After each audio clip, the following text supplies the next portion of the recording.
Hello, welcome student. Standard 10th Gujarati Second Language Chapter 17 tiffin સાહિત્ય પ્રકાર લઘુકથા લેખક પ્રેમજી પટેલ લેખક પરિચય નામ પ્રેમજી સોમાભાઈ પટેલ જન્મ 12/2/1955 વતન ખેરોલ જિલ્લો સાબરકાંઠા લેખક સર્જન લઘુકથા સંગ્રહો 53મી બારી અવેર અમૃત વર્ષ કીડી કથા સ્પર્શમણી લોક સાહિત્ય 14 લોક લોકજણસ અમીલોક બાળ વાર્તા મંકોડાની મુસાફરી અને નવતર વિવેચન ગ્રંથ ગુજરાતી જીવનકથાઓ વિવેચના તરફ અને ગુજરાતી આત્મકથાઓ પાઠ પરિચય આ લઘુકથામાં એક માર્મિક ઘટનાનું વર્ણન કરવામાં આવ્યું છે. નાના અને સાદા વાક્યોથી અમથીમાનો પશુપ્રેમ અને તેમની પરોપકારની વૃત્તિનું ઉત્તમ આલેખન થયું છે. જમણવાર પ્રસંગે પ્રૌઢો માટે ટિફિન આવવાનું છે, છતાં અમથીમાં રોટલા ઘડતા દેખાય છે. તે જોઈ લેખક અકળાય છે, પરંતુ અમથીમાં જુદી રીતે વિચારે છે કે ગાય અને કૂતરી શું ખાશે.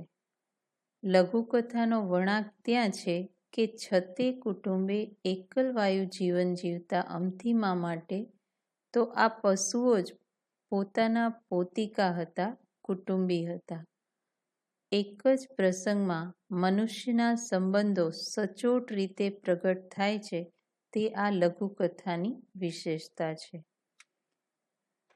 લઘુકથા એટલે થોડામાં વધારે કહી શકે એવી કથા. આ પાઠ એકદમ નાનો છે, પણ તેમ છતાંય આ પાઠ આપણને એક મોટો મેસેજ આપે છે.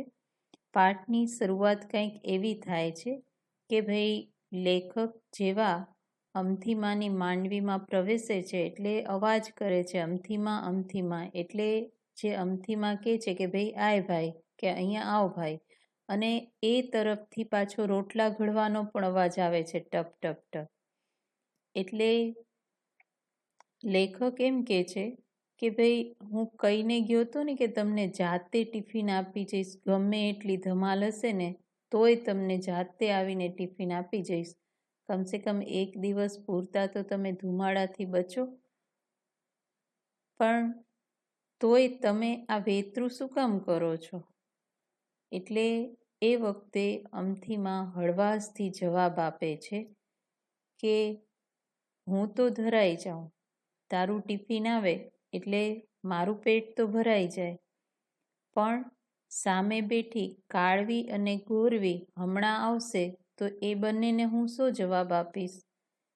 એટલે અહીંયા આગળ માજીનો ઈશારો હતો કાળી કૂતરી અને ગોરી ગાય તરફ, અને પછી અટકીને પાછા બે શબ્દ આગળ બોલે છે કે બે જીવ નેહાકા નાખે તો મારું ખાધેલુંય, અને પછી વાક્ય અધૂરું મૂકી દે છે. કહેવાનો મતલબ કે આ બે જીવ જેને હું રોજ આપું છું જમવાનું, હવે એને જો આજે હું ન આપું તો એ બે જીવ છે એ તો પશુ છે, એ બે જીવ નિહાકા એટલે કે નિશાસા નાખે તો કે મારું ખાધેલું જે છે એ પચે નહીં. તો અહીંયા આ છેલ્લા જવાબમાં જે એનો પ્રત્યુત્તર છે, છેલ્લો જવાબ છે, એમાં એનો પશુ પ્રેમ દેખાય છે. અને કાળી કૂતરી અને ગોરી ગાય તરફ એ કેવું એક કુટુંબના સભ્ય જેવું આત્મીયતા ભર્યું વર્તન કરે છે. કારણ કે આજે વિચાર કરો કે આપણે લોકો તો પોતે બહાર જમવા જવાના હોય તો ઘરના વડીલ માટે કરવું આકરું લાગે છે, પણ આ મોટી ઉંમરના માજી છે એનું પોતાનું જમવાનું બહારથી આવવાનું છે, તેમ છતાંય એને એ પશુઓ પ્રત્યે કેટલો પ્રેમ છે કે એના માટે સ્પેશિયલ એ પોતે રોટલા ઘડે છે. તો અહીંયા એક કુટુંબીજનોથી પણ વિશેષ કહી શકાય એના પરિવારમાં બધા જ કુટુંબીઓ છે, પણ પોતે અહીંયા એકલવાયુ ગામડામાં જીવન જીવે છે. તેમ છતાંય પશુ પ્રત્યે એ કેટલો પ્રેમ લાગણી બતાવે છે, એ આ લઘુકથાનો માર્મિક અર્થ છે. તો અહીંયા ખૂબ સરસ રીતે ટૂંકમાં લેખકે સમજાવ્યું છે કે ખરેખર જે વૃદ્ધો અને અવસ્થાવાળા ગામડાના લોકો છે એ કેટલા આત્મીય છે, એને પશુ પણ ઘરના સભ્ય જેવા લાગે છે. શબ્દ સમજૂતી. સમાનાર્થી શબ્દ. સાદ એટલે અવાજ અથવા બૂમ. ધમાલ એટલે કામ માટે દોડધામ. ઈશારો એટલે સંકેત. ધરાઈ જવું એટલે તૃપ્ત થવું. તળપદા શબ્દ. આય એટલે આવ. ભય એટલે ભાઈ. હું એટલે હું. અને નેહાકા એટલે નિસાસા. વિરોધી શબ્દ. સવાલ તો જવાબ. દિવસ તો રાત. રૂઢિપ્રયોગ. લાગી આવવું એટલે દુઃખ થવું. હૃદયમાં ઘા થવો એટલે તીવ્ર દુઃખની અનુભૂતિ થવી. શબ્દ સમૂહ માટે એક શબ્દ. ઘર આગળની ઊંચી બેઠક તો માંડવી અથવા તો રવેશી. અને પરાણે કરાવવામાં આવતું કામ તો એને કહેવાય વૈતરું. સ્વાધ્યાય જોઈએ. નીચેના પ્રશ્નો સાથે આપેલા વિકલ્પોમાંથી સાચો વિકલ્પ પસંદ કરી ખરાની નિશાની કરો. પહેલું, ટિફિન લઈ માંડવીમાં પ્રવેશતા વાર્તા નાયક કોને સાદ કરે છે?